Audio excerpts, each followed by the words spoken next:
सन 1791 बंगळुरूच्या मध्यभागी एक भव्य राजवाडा उभा राहिला. सागवानच्या लाकडापासून बनवलेला हा राजवाडा केवळ एक इमारत नव्हता, तर तो टिपू सुलतानच्या सामर्थ्याचं प्रतीक होतं.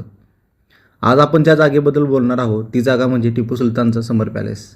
या राजवाड्याचे बांधकाम टिपू सुलतानचे वडील हैदर अली यांनी सुरू केलं होतं, पण ते पूर्ण करण्याचे काम टिपू सुलतानने केलं.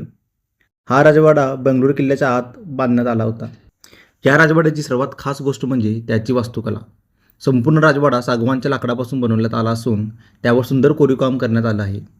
कमानी, खांब, बाल्कनी यामुळे या वास्तूला एक वेगळंच सौंदर्य प्राप्त झालं आहे.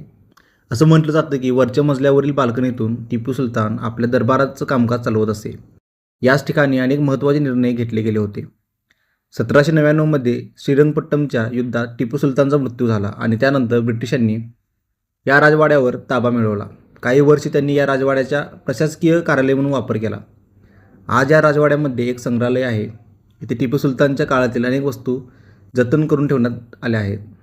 त्यामध्ये कपडे, चित्रे आणि त्या काळातील अनेक ऐतिहासिक वस्तूंचा समावेश आहे. विशेष म्हणजे हा राजवाडा आजही जुन्या बेंगळुरूच्या इतिहासाची साक्ष देत उभा आहे.